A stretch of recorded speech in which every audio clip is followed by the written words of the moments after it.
Sinakin, sorry for the technical difficulties here.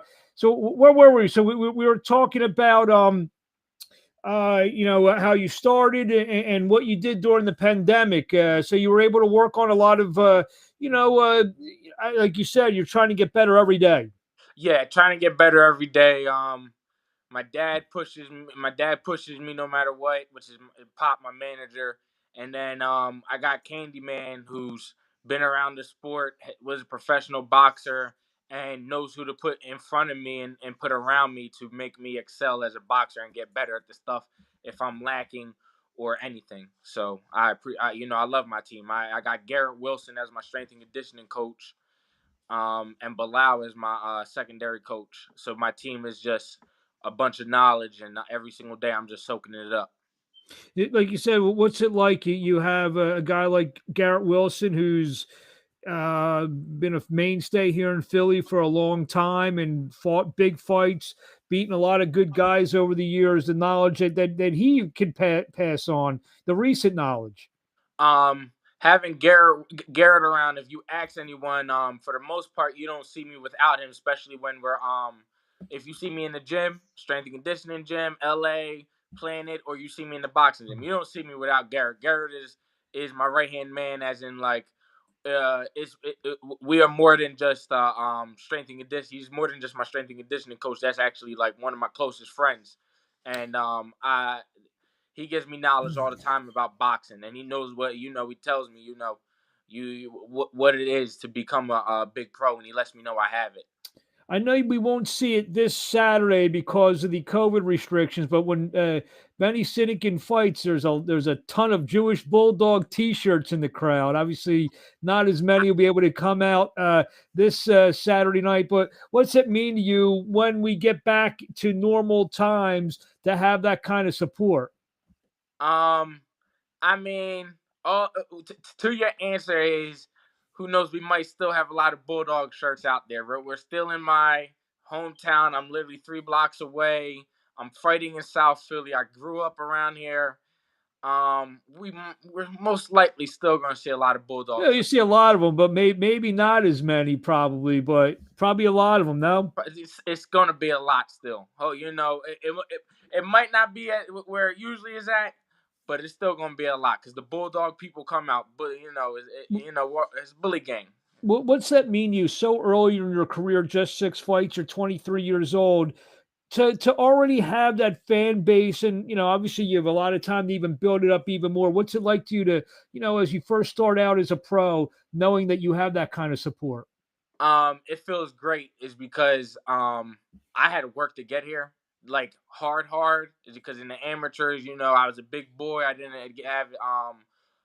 have that big amateur background, but I put in hard work and dedication, and the people around me seeing me through the stages of, being a fat boy and to becoming pro.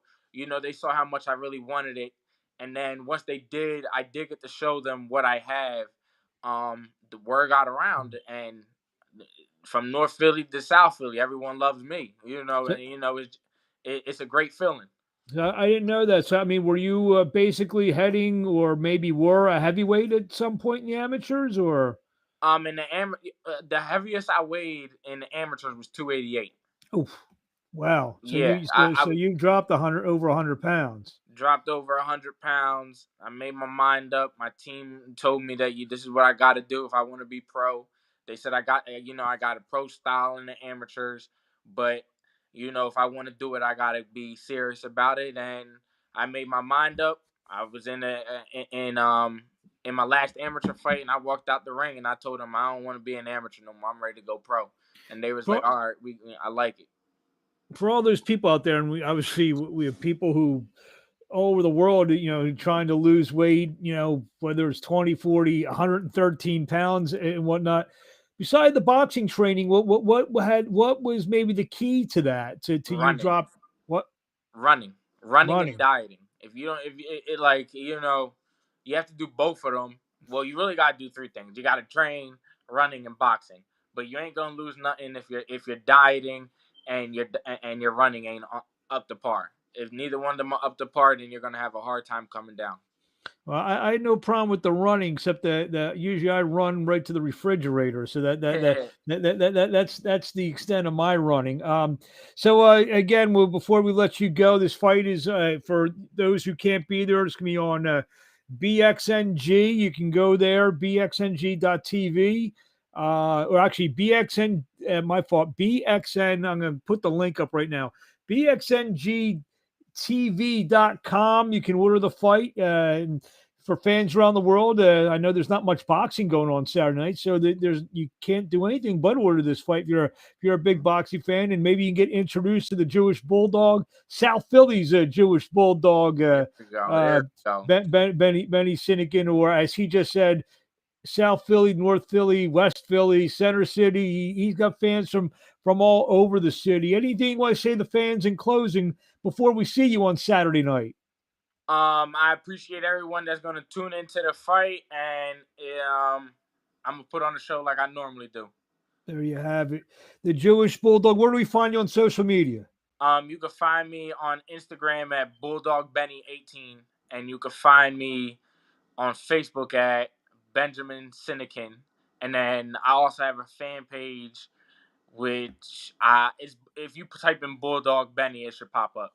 There you have it. Bulldog Benny. Let's just see if we have any last questions from the chat. Actually, uh, actually, Rodney's now chiming back in. You fought Dermani Rock in the amateurs, huh?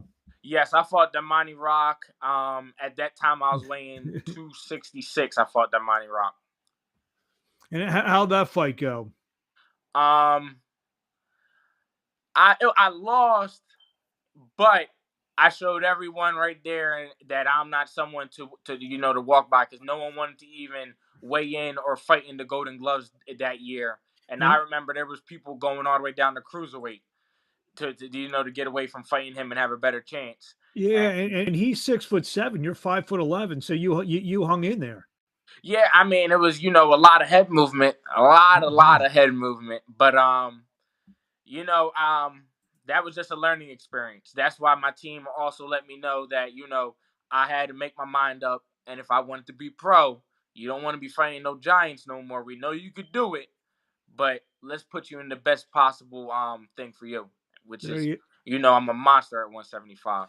He's going to look to stay undefeated this Saturday night live on BXNGTV.com. And we're at the 2300 Arena in South Philadelphia. Benny Sinakin, thank you for a few minutes of your time. Thanks for hanging out through the little audio problems that we had. I think we got everything squared away now. So we will see you Saturday night in Philadelphia.